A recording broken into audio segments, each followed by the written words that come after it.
Hello. There's no air of professionalism. Today, I am sitting on my parents' couch with my phone propped up against a box of chocolate covered pretzels and almonds and talking about the 52 things that came out this year that I docked on Letterboxd. I'm going to go from the worst to the best and talk briefly about them. I'm not going to edit this, I'm just going to talk to you and upload it. At 52nd, I'm doing this, my letterbox is open on my TV.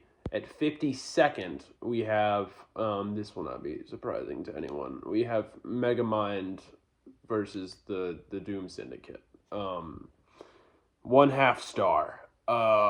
Like, people joke about, like, I give it 0 stars. Like, I would give this movie 0 stars. I give this movie 0 stars. I imagine I did. You have to put a rating on there in Letterboxd to have it like feel like it's actually rated, because like I could just leave it blank. Imagine I did. This movie's just miserable. Everything about this movie is horrible. To quote my review, the best part of this movie is when they recap the first movie by playing scenes from it, and they make it painfully obvious how better the animation looked 14 years ago. There's bad movies that are like worth your time to watch because they're so horrible that they're fun. Megamind versus the Doom Syndicate is not one of those movies. Just ignore it. Let it fade into the distant past, and we'll never talk about it again. Next up, we have... So this is on Letterboxd. At 51, we have May the 12th Be With You, the Simpsons Mother's Day special. 1/2 star. It's not good. It's bad, even.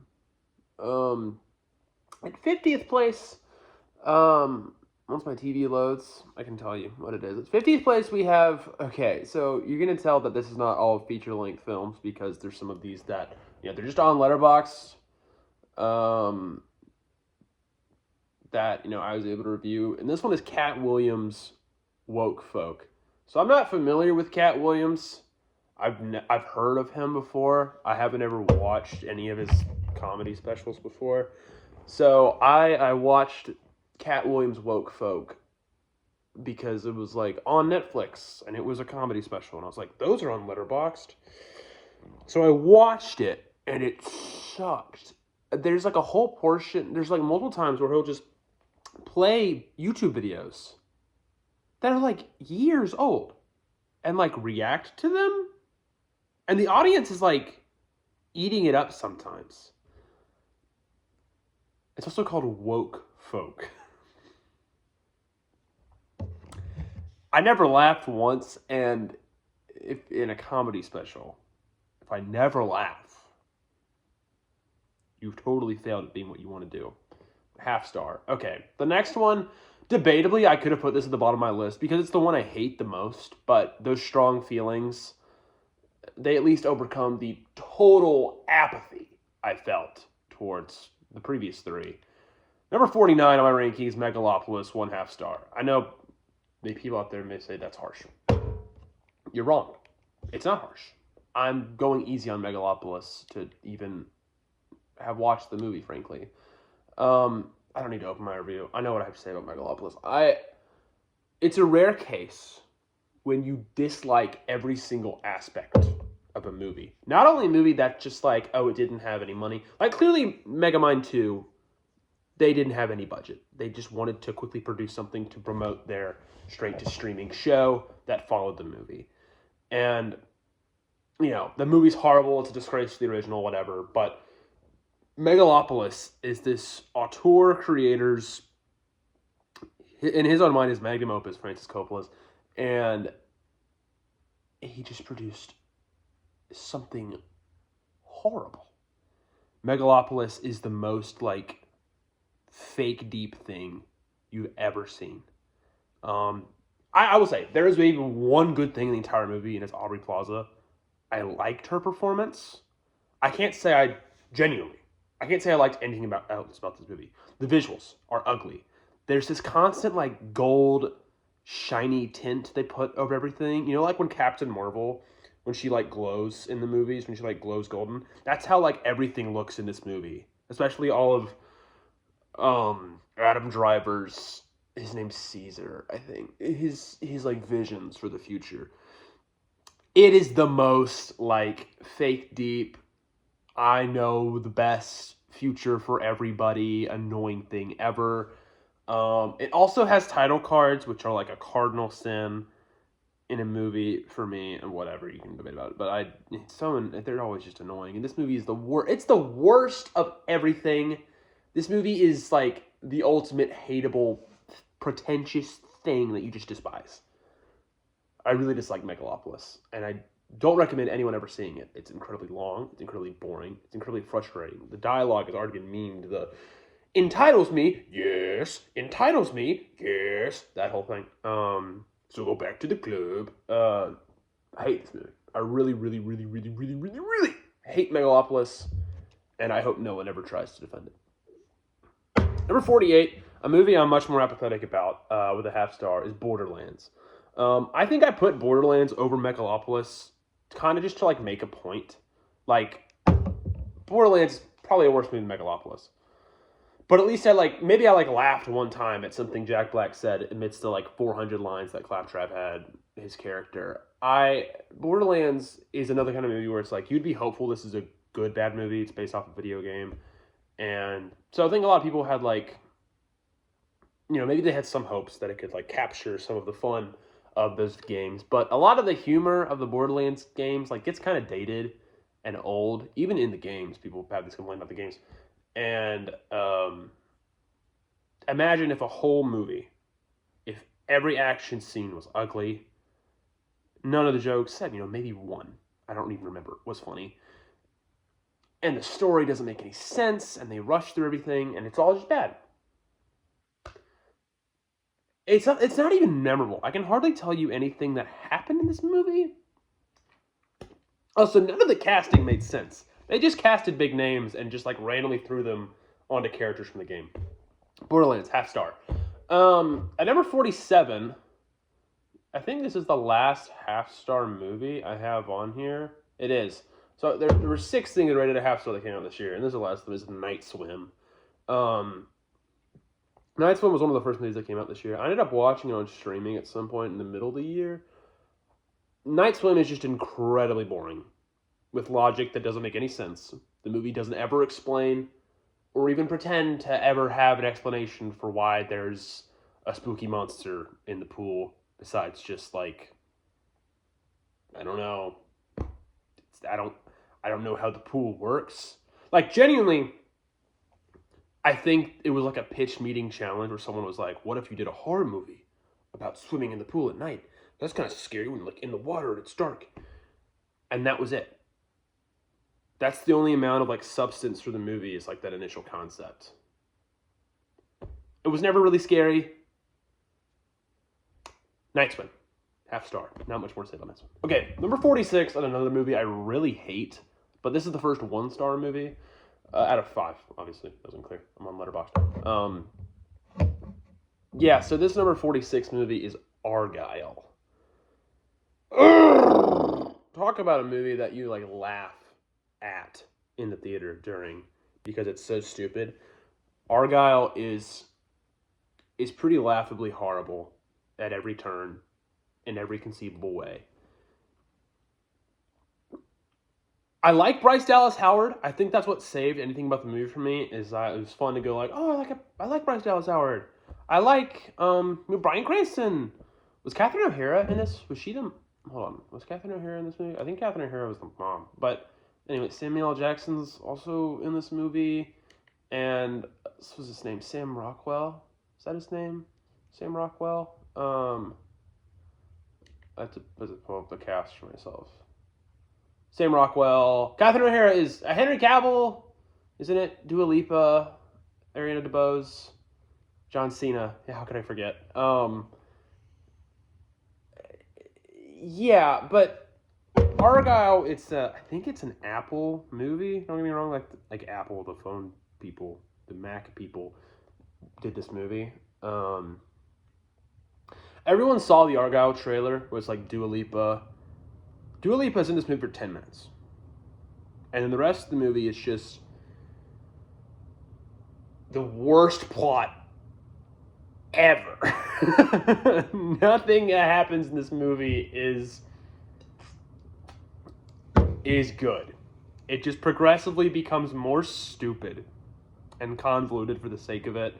I really disliked Argyle. The twist, spoiler, the titular name Argyle, the plot is that Bryce Dallas Howard is a kind of like national super spy book writer, and she starts writing novels that seem to pair suspiciously with the reality of this like undercover super spy world. Turns out, she finds out later in the movie that she's been writing novels about an agent Argyle, who is Henry Cavill in the book, and in the book world. And she finds out she had her memories wiped, and she used to be, listen to this, Agent, middle initial R, last name Kyle. And she's been subconsciously inserting her own past memories about being Agent R. Kyle into the book's Agent Argyle.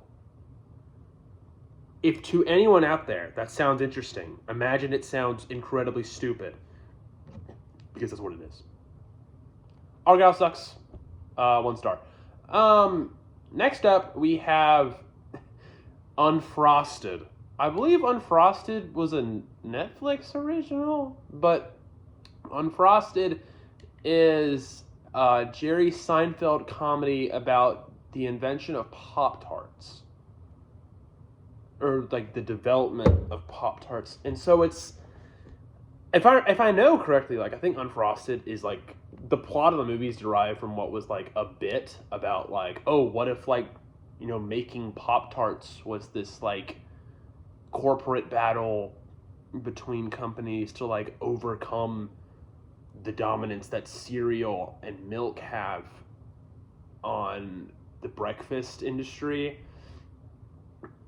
And that's like maybe that's a funny throwaway joke, but it's not a movie. Well, they made a movie, and it's got Jerry Seinfeld, Liz McCarthy, Jim Gaffigan, Hugh Grant, Amy Schumer. That's the end of the people on the casting list that I really know their names. But it's a bunch of like old SNL type people. Bobby Moynihan's in this as Chef Boyardee. Is that correct? I think Bobby Moynihan's in this movie. Nothing about this movie is ever funny, except maybe like the concept for 2 seconds. I do think Bobby Moynihan's in that movie. I think I remember Bobby Moynihan. Maybe I just like saw him in a vision while I watched that movie. At number 44, okay, this is the last of the 1-star movies. Number 44 is Hot Frosty. I think Hot Frosty was a Netflix that came out this year. It's about what if when Frosty came to life, he came to life as just a dude, like a human dude, and he was hot, and you are a widowed woman, and you meet Frosty, and he's like perfect male wife.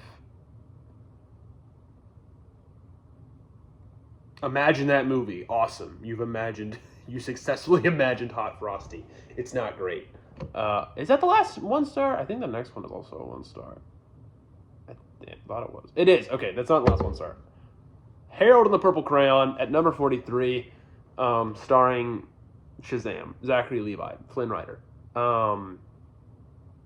I double featured this movie with Borderlands because they both came out on similar times. It was like a Barbenheimer, but this was Border Crayon. This was... Ugh. It like really saps... There's a squirrel on my porch. It really saps any of the like the fun and the love and the creativity out of Harold and the Purple Crayon. Bonus points are having Lil Rel Howery from Free Guy in it, though, I guess.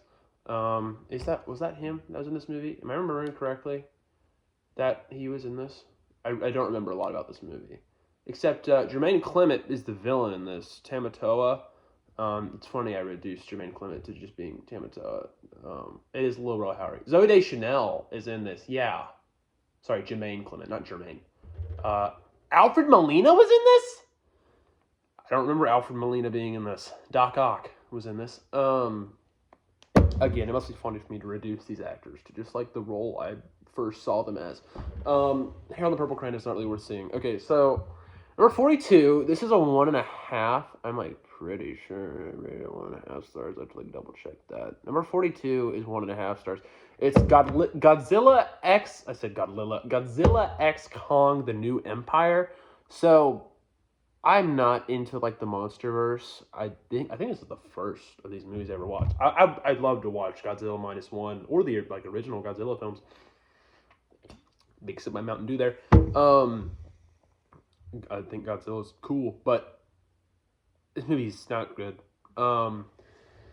Would you have guessed that a movie called Godzilla X Kong: The New Empire is not very good? A lot of stuff just happens in this movie. I think the funniest part of this movie is at the end. You know, like the meme, like, you are going to Brazil. This movie, like, they get portaled to Brazil. Godzilla and Kong do to fight the evil monkey guy, I think. I don't remember. And they fight in Brazil. They fight in Rio, and they kill hundreds of thousands of people in the name of like taking out. They have to. Rio is so densely populated, and they're just destroying buildings everywhere across the Copacabana. There's a whole like gravity switching fight scene in this movie. I mean, there's parts of it where I was like, whoa, that's a cool action scene, or that's a cool set piece. So like that merits it being 1.5 stars. But otherwise, it was just really boring. A lot of this movie was just boring exposition.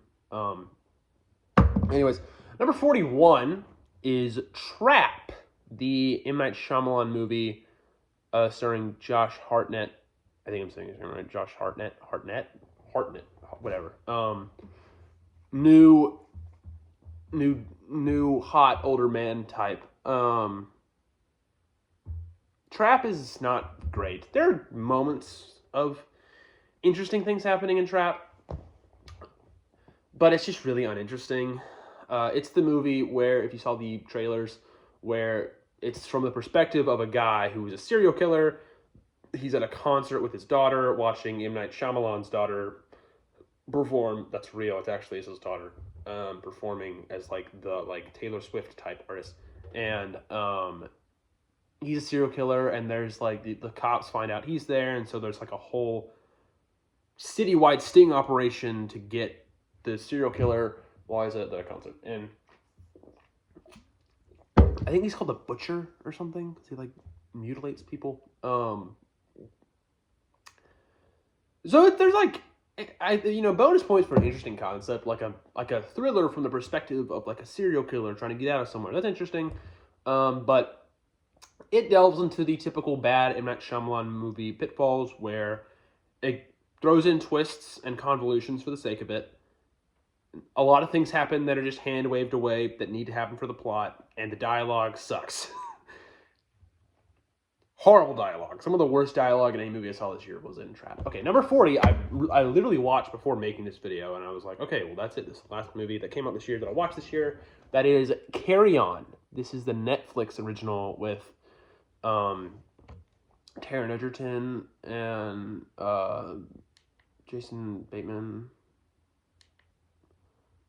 I call Jason Bateman Jason Statham in my head all the time, and they're not very, very similar.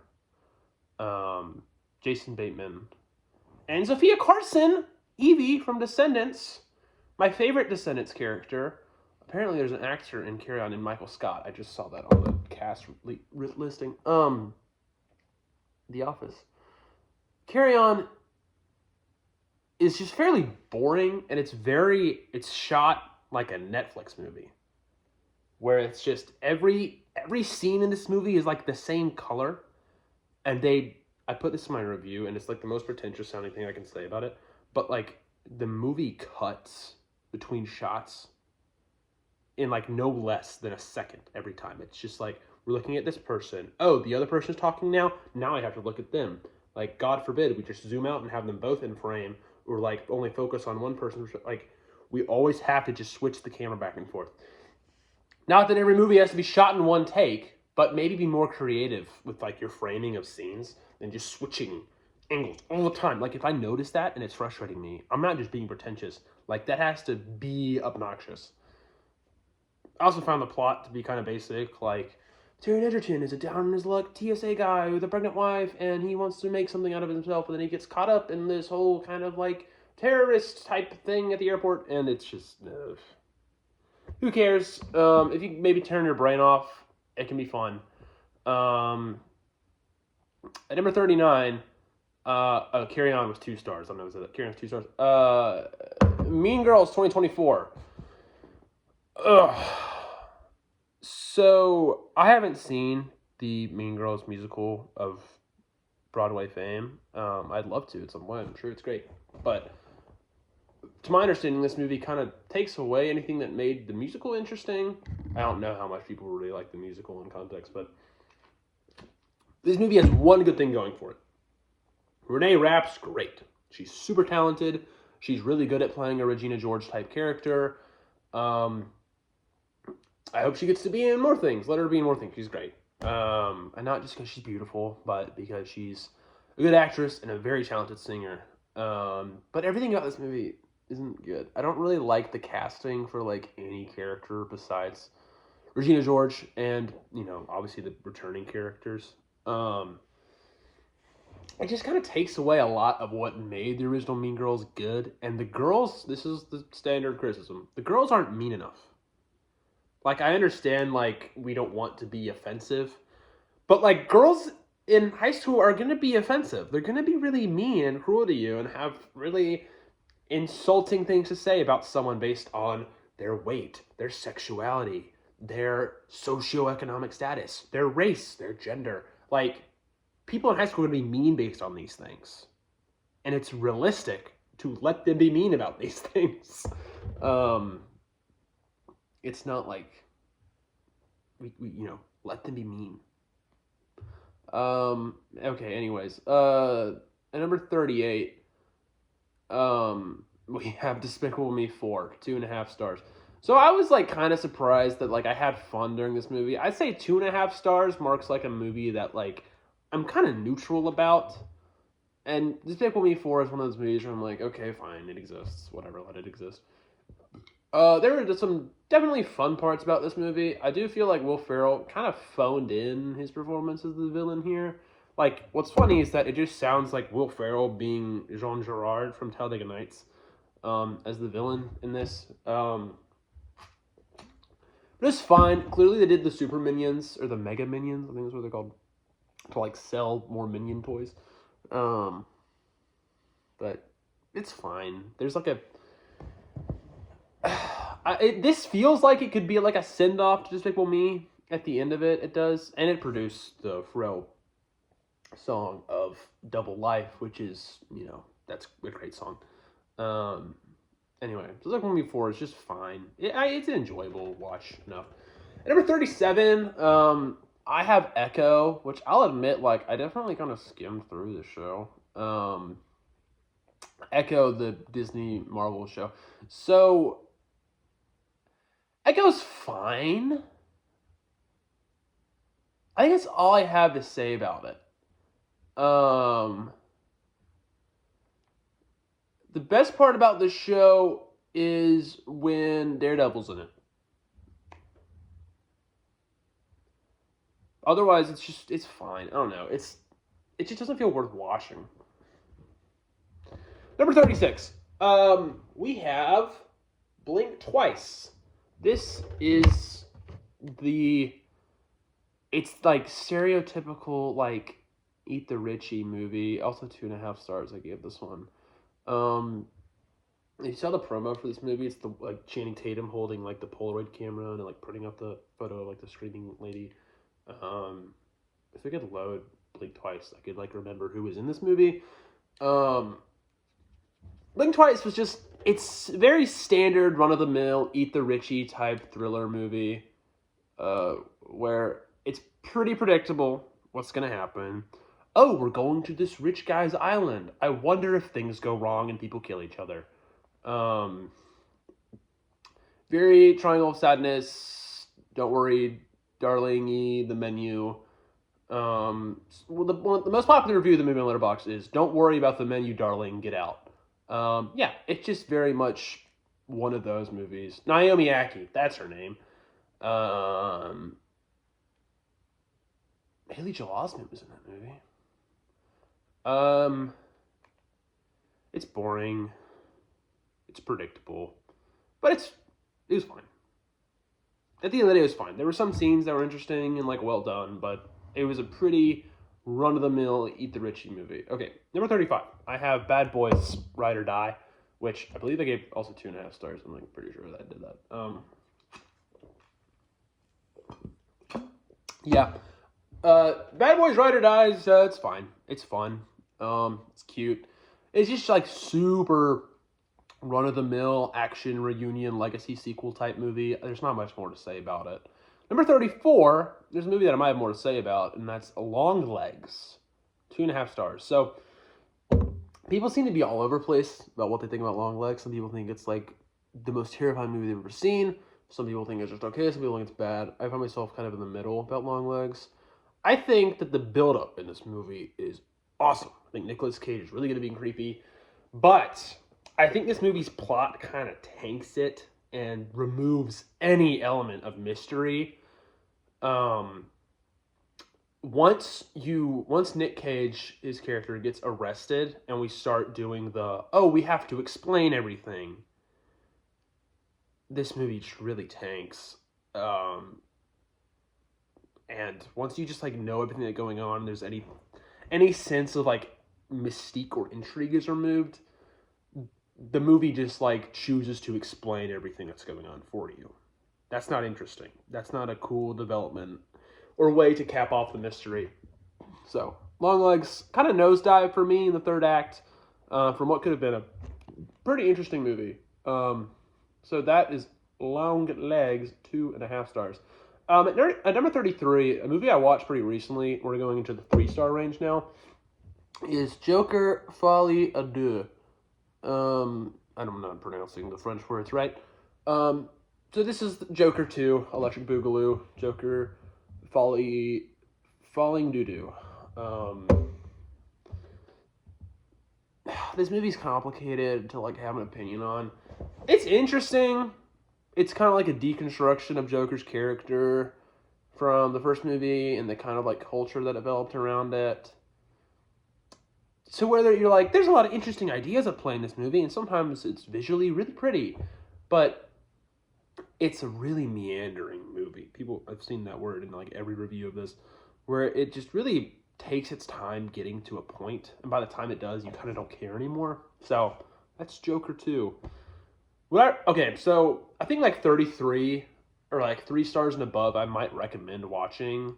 Joker is kind of like on the fringe of that, where like if you really, really love the first movie, or really, really love that character, I think it's an interesting watch. But otherwise, I don't really know if it's worth your time. Number 32, South Park, The End of Obesity. This is like a special that I watched. Also 3 stars. I'm not like a big South Park fan, but I just like watched this in the background. It's fine. Would I recommend it? Maybe if you love South Park, but it's just like, it's like an Ozempic. It's like making fun of the whole like Ozempic trend and whatever. At number 31, so this movie, it's kind of the arbiter of, if you're above it, I would say I enjoyed this movie, like totally. I would like recommend watching it. And below it, but anything below this movie, I'm probably not going to recommend. I would only conditionally recommend watching South Park or Joker too. But above it, like, there's more reasons to recommend these movies. The arbiter of quality and enjoyment is Madam Web. Yes, I put Madam Web here. I rated Madam Web a 0.5 star, but I've rated it among the movies that I've rated 3 stars. Because Madam Web is probably the worst made movie on this list, besides Megamind 2. The plot, dialogue, the CG, whatever, it's all horrible. But it's wonderful. Madam Web is a ton of fun. It is one of the better bad movies I've ever seen, and it was the most fun I had in a theater all year. That's just true. I had more fun in theaters watching Madame Web than I did with Deadpool and Wolverine or Furiosa, or well, maybe I had more fun watching Dune 2 in theaters. That's fair. Or The Fall Guy, or Challengers, or Twisters, or Gladiator 2. I might have had more fun than, besides Dune 2, I probably might have had the most fun with Madame Web. I highly recommend it. Sit down, kick back with some friends and watch Madame Web in your spare time. It really is a treat of a bad movie. The spider. Those I need you to recreate those girls from my dreams. And oh my gosh, wow. My mom he was studying spiders in the Amazon with my mom right before she died. Is that the line from them? Yeah, whatever. You should watch Madame Web. Okay, so kind of above Madame Web is like movies I'd probably recommend watching if you think that it's the kind of movie you could enjoy. At number 30 with 3 stars is The Underdogs with 2 G's. It's a Snoop Dogg movie where he like gets to go coach like a struggling kids football team. And I just remember it being like surprisingly heartfelt for a movie starring Snoop Dogg and having a pretty good time with it. So if you think Snoop Dogg's funny, if you think he's funny when he like makes jokes about smoking weed for 2 hours is funny, and you want that kind of like cute, homey feeling movie, but Snoop Dogg is there, I'd recommend watching Underdogs. At number 29, we have a movie I watched also pretty recently. It's That Christmas. Trigger warning, British. I rate this movie 3 stars. It's like a pretty, just like, decent animated Christmas movie. The animation's cute. It's pretty standard, but yeah, it's a pretty run-of-the-mill standard. You're gonna enjoy it. Kids animated Christmas movie. At number 28, we might have the opposite movie. At number 28, with 3 stars, we have The Beekeeper. I double featured The Beekeeper with Argyle. The Beekeeper is fascinating. It's a Jason Statham movie where he is an ex-government casted vigilante who is called upon to restore order to the nation when the government can no longer be trusted. If you're thinking that this movie sounds like some sort of justifying domestic terrorism in the name of patriotism, you'd be right. That's what makes The Beekeeper so hilarious, is you have this guy who is like peak, like January 6th incel type, but he's the good guy because he's all cool and he's the beekeeper and he keeps making bee puns when he punches people and he kills people in the most absurd ways. And there's a whole like Hunter Biden character played by Josh Hutcherson.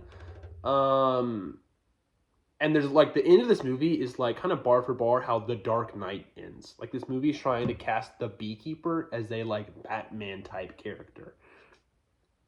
Fascinating movie. He literally says to be or not to be in the movie. I highly recommend watching The Beekeeper. It's a very fun time. Number 27, we have If. John Krasinski and Ryan Reynolds and Steve Carell, I think. If is just like a kind of standard, cute, kiddie mix of animated characters and live action film. It's okay. It's cute. I think that's how I describe the movie. It's cute, it's heartfelt, it's fine. 3 stars. Number 26, we have Alien Romulus. I think a lot of people might have rated this movie higher than me or lower than me. So I had never seen any Alien movie until I watched Alien this year. And I love Alien, it's great. Alien Romulus and a lot of the Alien sequels do this. The best thing about it is all derivative from what made the first movie good. And everything else this movie does that's original ranges from okay to bad. So Alien Romulus, if you love the Alien franchise, see it. You'll probably find things to enjoy about it. If you like good, tense, spacey, horror action movies, this movie has some good things going for it in that way. But I think a lot of it is just kind of derivative, and there's not a lot of great original stuff in this movie. So I kind of put it in this 3-star range. At number 25, also with 3 stars, I have Gladiator 2. I know a lot of people also probably rated this movie higher than I did. My main problem with Gladiator 2 is that it's very similar to Alien Romulus. All the best things about this movie are kind of derivative of the original film. Like, the storyline of this movie is really similar to the first Gladiator. There's some more ambitious action scenes with kind of updated technology and some different ideas at play. But a lot of the stuff that's original to this movie is also just not as good as in the original. I struggle to understand any of the characters' motivations throughout the whole movie, besides like maybe Denzel's character. Paul Mescal's character, Paul Mescal, is a fine actor. I just didn't understand what his character really wanted the whole time, or like at what moment his character motivations changed. And so in a very character-driven movie like the Gladiator movie, I guess movies now are, if I don't really know what the characters want, or why they're doing it, or why some characters in the movie seem to just change their mind for the sake of the plot, especially at the very end. I won't spoil it, I guess, but it seems like thousands of people just change their mind for no reason besides speech. Yeah, Gladiator 2 left me wanting more. It left me wanting more of this movie to really commit to its concept, and have more Pedro Pascal, because his character was great. He was probably my favorite character in the movie. Acacius, I think his name was. He was probably my favorite character in the movie. But he wasn't there for a whole lot of it. At number 24, we have Dev Patel's Monkey Man, which I believe I gave 3.5 stars. Did I do that? No, I gave Monkey Man 3 stars. Yeah, that's fair. I love Dev Patel. Slumdog Millionaire is one of my favorite movies ever, and he stars in that movie notably. Monkey Man, it has some high highs and it has some low lows. Like, it's unfortunate constant usage of shaky cam and a very just loaded movie where there's like a lot of interesting ideas, but instead of picking one good idea and just doing that, they just like put all of the semi-baked ideas into one movie, and it results in a movie that's just kind of okay. So Monkey Man has some high highs, low lows. It's a movie that exists. At number 23, we have a movie I had pretty high expectations for, and that is Kinds of Kindness, directed by Yorgos Lanthimos. So this movie has Emma Stone, Jesse Plemons, William Dafoe, Margaret Qualley, Hong Chow, Hunter Schafer, and I was like, oh, what a cast! I loved Poor Things. My girlfriend went and saw Kinds of Kindness, wasn't a fan of it, so my expectations were tempered by that. Kinds of Kindness is in the style of Yorgos Lanthimos, is a weird movie. It's a weird film. I liked parts of it. It's cut into 3 stories. I can't remember off the top of my head which ones I liked the most. But it kind of averaged out to like, oh, this story is really great, and this story is less good, and there's like a kind of running theme throughout the movie of like kinds of kindness, right? Like ways in which we kind of like corrupt understandings of love or kindness. And it's okay. Kinds of Kindness is, if you're into these kind of movies, these kind of weirder, thematically rich kind of movies, I would try it out. But otherwise, Kinds of Kindness is going to just be okay. Number 22, a very different kind of movie. That's Beverly Hills Cop Axel F. I gave this movie 3.5 stars. So this is a kind of legacy sequel to the Beverly Hills Cop film starring Eddie Murphy. And, I mean, this movie is just fun. Like, it really keeps the spirit of those original films. And has fun. It has fun. It does good references. It plays the song. That's kind of enough for me. I enjoyed it. What number is this on?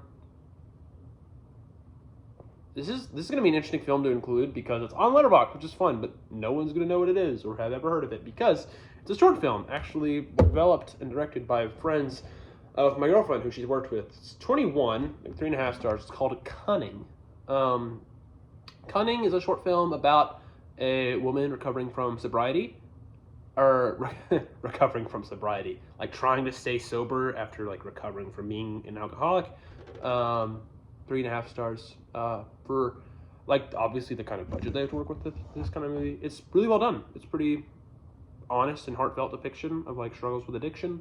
So credits to them who worked on Cunning. 21 of the things that came out this year that I saw. At number 20, 3.5 stars, we have Kingdom of the Planet of the Apes, a distant sequel to the Caesar trilogy of Planet of the Apes movies.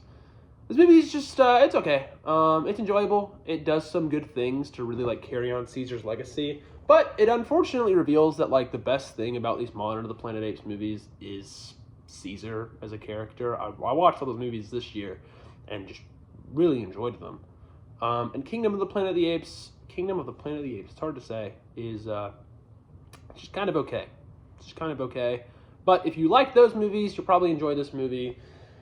And it's a decent kind of blockbuster-y movie. At number 19, there's a movie that I liked a lot more than I expected, and that is Immaculate. Sydney Sweeney starring as a nun who uncovers this kind of plot to birth an anti-Christal type figure. It's fun. Immaculate is a fun, religious horror thriller movie that does some interesting things, like playing with the kind of uncanniness of some religious themes.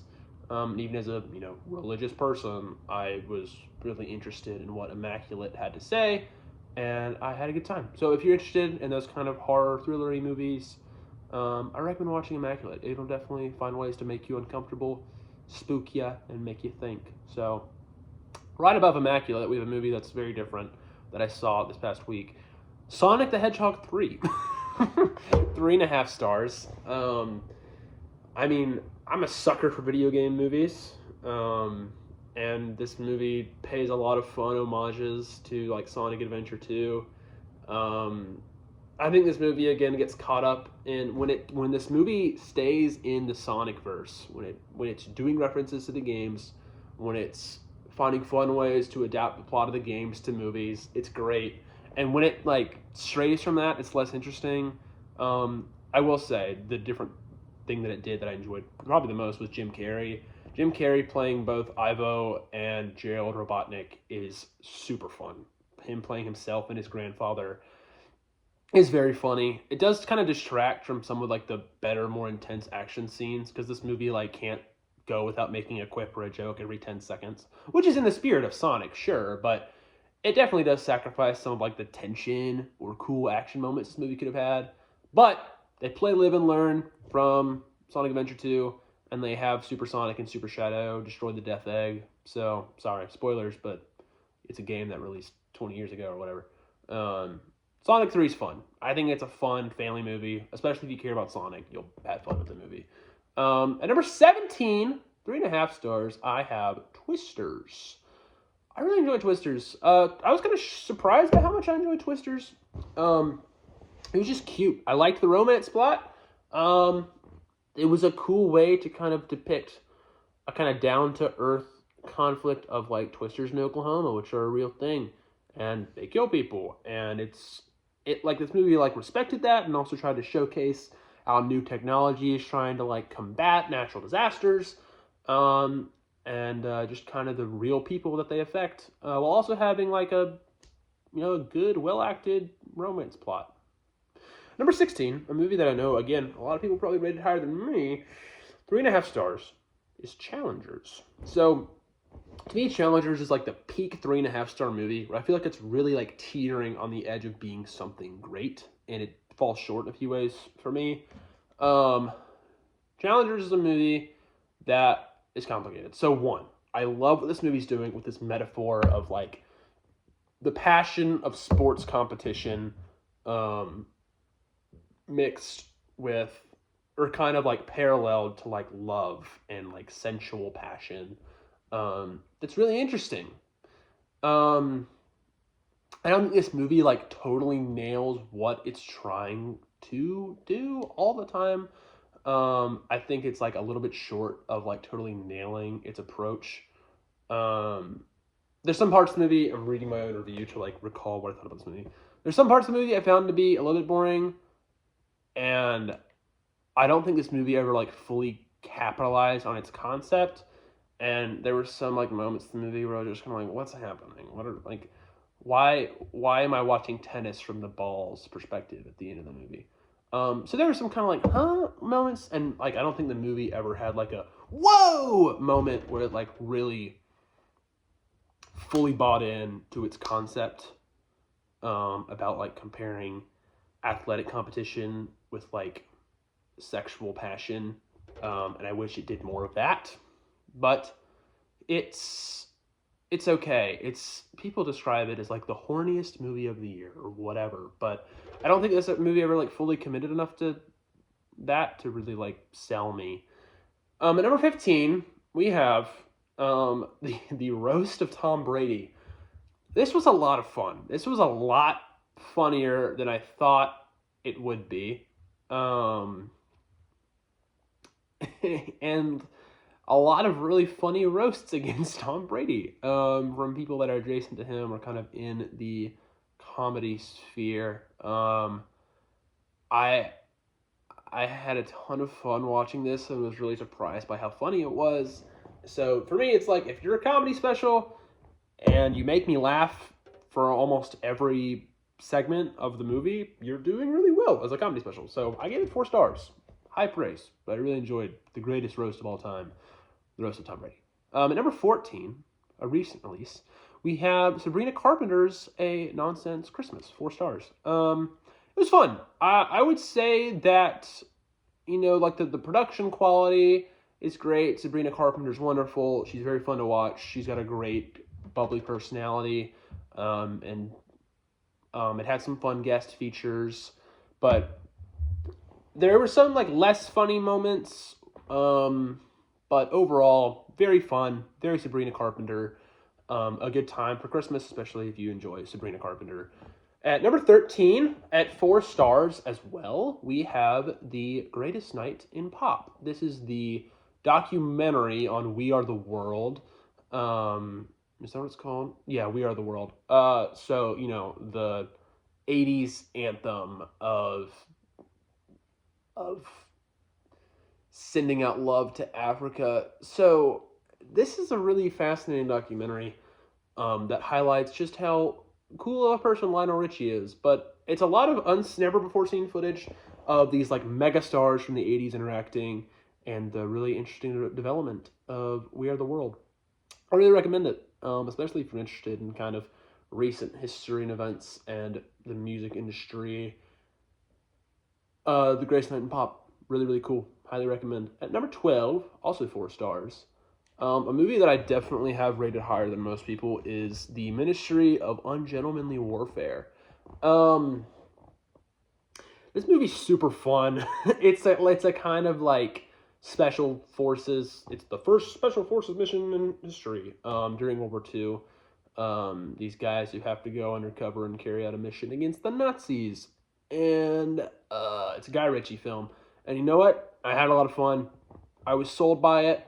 This movie wanted me to get out there and kick some Nazis' butts, and it really succeeded at that. So maybe I overrated it.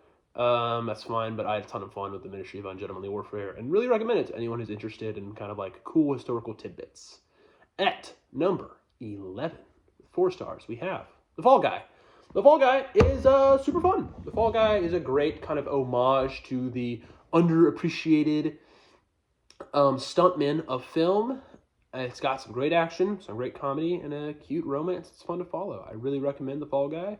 Ryan Gosling and Emily Blunt are both great, and I had a really fun time with the movie. I really enjoyed it. My dog is over here. My parents' dog, Lucy, she has this orange vest she wears because she gets cold. She's very old. She's deaf. She probably would enjoy The Fall Guy because she couldn't hear any of the sounds of it. At number 10, we have Inside Out 2. So, top 10. Inside Out 2 is very good. It's very good. It's like a little derivative of the first movie, but also I don't know what else it could be. Like, it kind of has to follow, like, Riley going through a formative point in her life, and her emotions are complicated and have complications that affect how she views the world.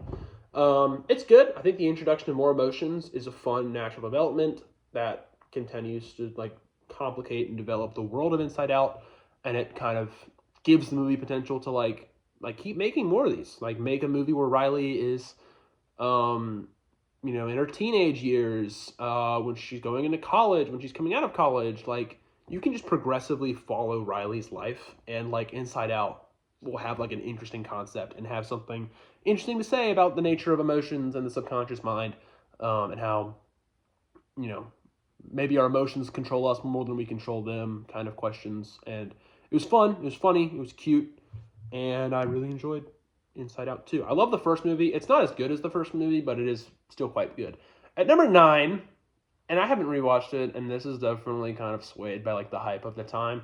With 4 stars, I have Deadpool and Wolverine. So like I know this is an objective, like this movie isn't that good, but man, what a fun way to like pay homage to the X-Men movies and the kind of things that were cut away when Disney acquired this side of Marvel. Um, and just a fun movie. I mean, the plot isn't always the most compelling, but Deadpool and Wolverine is a movie that just has fun. It feels like Marvel had fun with this movie for the first time in ages. And if a Marvel movie is just going to kick back and make references and have fun, I'm much more enjoying what they did with Deadpool and Wolverine than they have with a lot of their other recent projects. So kudos to Deadpool and Wolverine for just being fun, and making for a really fun theater experience. At number 8, this movie I really enjoy, 4 stars I gave it, is Civil War. Man, this movie's cool. This movie is beautifully shot. It's a really cool kind of deconstruction of like the nature of journalism and like how, you know, being a journalist in the times of some horrible things going on in the world can result in a lot of like really questionable moral scenarios. This movie's awesome. The ending of this movie is one of my favorite endings of any movie I watched this year, as it kind of develops that last camera shot taken in the movie. Civil War is really cool. I recommend it if you're into kind of movies that'll make you think, movies that involve politics. But what I also appreciate about this movie is it didn't like try to include present day politics. They did that by saying it's a civil war between Texas and California have a line, and people have the complaint of like that's not realistic. I think that's kind of the point. This movie allows itself to be kind of removed from like the specifics of present day politics, like a blue versus red thing, and focus more. My dog's scratching herself, and to focus more on like just the kind of nature of hyperpolarized politics and how journalists capturing that can become kind of an ethical question. At number 7, with 4 stars as well, I have Furiosa, a Mad Max saga. Rather unpopularly, I might like Furiosa more than the first Mad Max, mostly because I find this movie's story more compelling than Mad Max's story. I think this movie isn't as action-packed and doesn't have as great, awesome practical action as Mad Max Fury Road, but I think Furiosa has a compelling story, and it has who is probably my favorite character in any movie I saw this year, and that is Chris Hemsworth's character in this movie, whose name I can't remember. His name's like Dementis. Is that right? Dementis. His name's Dementis. I think it's Dementis. I'm pretty right on that. Yeah, it is Dementis. Okay, Chris Hemsworth in this movie is phenomenal. He is so funny, and he like totally steals the screen every second he's on it. Kudos to you, Chris Hemsworth. You've totally broken the Marvel box that you were in my mind, and obviously Chris Hemsworth's been in movies besides Marvel for years, but this movie really solidified like his range, and he was awesome. Anya Taylor-Joy was also great, although her character didn't have the most to do or be interesting. She was kind of this like stoic protagonist for all of the movie. She got more interesting as the film went on. So Furiosa, really fun, great action-packed movie in the Mad Max world. Number 6, almost cracking the top 5. And also, before I get into the top 5, I will say like there's plenty of great movies this year I didn't see yet that I would still love to see. At number 6, The Wild Robot, 4.5 stars. The Wild Robot is truly awesome. It is DreamWorks doing some of their best stuff again. Super heartfelt, visually beautiful movie.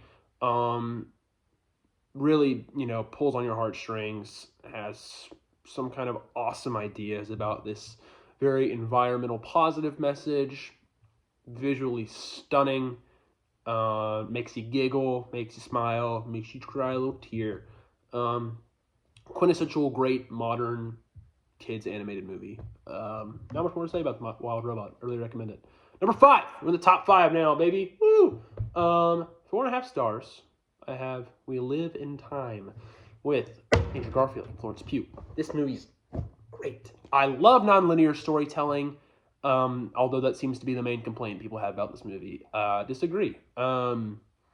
This movie has a really creative way of showing how moments in time can be paralleled despite being apart, and how kind of stories in our life can seem to pair up with stories that we've already lived through. The ending will make you cry. It's a movie that'll make you cry, and you'll be, I guess, like very inspired to make the most of the time in your life. And it's an awesome. They really have an interesting way they paired together the two stories they're telling about the birth of their child and her battle with cancer. Kind of like putting them together is really, really interesting. I really enjoyed We Live in Time. Just above We Live in Time, the last 4.5 star movie I have is The Substance. Oh man, top four. The Substance is awesome. This movie is great body horror if you can stomach it, with an awesome concept about being able to put yourself into a younger, more perfect version of your body in order to relive some glory days. It really does a great job at commenting on the kind of like beauty standards of Hollywood and how people who become old can be discarded for the next young hot thing, and how if you had a chance to relive that, what would be the consequences. And man, I appreciate how this movie like really commits to its interesting concept with the titular substance, and just amps up throughout the movie. I highly recommend it if you have a stomach for body horror and very disturbing things. The substance is awesome, and it will like. Ugh, I went to look away and cringe and shiver a lot during this movie, so I recommend it highly. A really good time. Very, very well acted, Demi Moore, and Margaret Qualley, I believe. And number three, my first of the 5 stars, there are three of them, is Conclave. I like this movie a lot more than other people. Due in no small part probably because I'm a biblical religious studies major in college. Conclave is beautiful. I adore the story of this movie. I adore the music of this movie. I adore the performances. I hope Ray Fiennes gets his deserved nomination in acting. I love how this movie is shot, how it's put together, how the story's told, how it develops, how it sheds light on this really interesting secretive process of the Catholic Church. I love everything about Conclave, and I highly recommend it. I think it's one of the great kind of thrillers of recent memory. There are 2 movies left that I've seen. I'll spoil it now. I'm going to say them in a random order so that it doesn't spoil which one is next, but it is Anora and Dune Part 2. I think these are the 2 best movies I watched all year. I watched Dune Part 2 again last night, so I could feel like I could solidify my opinion on which one of these I thought was better. And so I'll spoil it. I have Dune Part 2 as my second movie that came out this year. I put Anora first. I'm going to talk about Dune Part 2 first. Dune Part 2 is a transcendent movie. Dune Part 2 is truly incredible. You have to watch this movie to believe the scale and the magnificence of this film. I don't have much else to say about Dune Part 2. Watch Dune Part 1 and watch Dune Part 2. I'll say more about Anora. Anora is my favorite movie that came out this year, and not just because it won the Palme d'Or. Anora is phenomenal. Anora is a beautiful, hilarious. Probably the hardest I laughed this year was during Anora. Awesome telling of trying to redeem this character who is in the sex work industry as she tries to discover her own self-worth, what it means to be herself, Anora, and what the relationships in her life mean, and how she can learn to not just exchange her body for love. And it's awesome. This is a movie where I laughed and I cried and I thought deeply. And if a movie makes me do all 3 of those things, I don't know what more I can ask from it. It is just awesome. Mikey Madison is awesome in this movie. And again, I laughed harder watching this than anything else, especially during like the middle part of the movie where there's the whole like home invasion scene is so hilarious. The ending of Anora, I mentioned there's some endings in the movie that I really love this year. Phenomenal. No notes. There's probably nothing I would change about this movie. People will complain that it's graphic. People will complain whatever. I don't really mind sexual content in movies. I think as long as it's used artistically for a purpose, I'm not gonna mind it. And I think Anora just really beautifully captures some really challenging material. And is a movie that's maybe helpful in developing some empathy for people who are kind of stuck in the cycle of, doing what is obviously um, bad things in sex work, being an erotic dancer. But I think it develops some helpful empathy for people who are stuck in those situations. Um, this is going to be horrible. It reminds me in part of Magic Mike. Follow me here. I think Magic Mike is actually a decent movie, despite just being known for being the movie with sexy Channing Tatum. Where it's kind of about this like showing the struggles of like the sex work industry and how to kind of redeem a character from that. Anora is like if Magic Mike was much more focused on that drama and that character development and less on like the comedy and the choreography and showmanship of it. Man, watch Anora. Highly recommend it. It'll show up at the Oscars a few times. I'm sure that a lot of the movies I've mentioned towards the top of the list will show up at the Oscars. See Nora. That's my biggest recommendation of the year, as well as Dune Part 2 and Conclave. That concludes my recap of every movie I watched this year. Peace.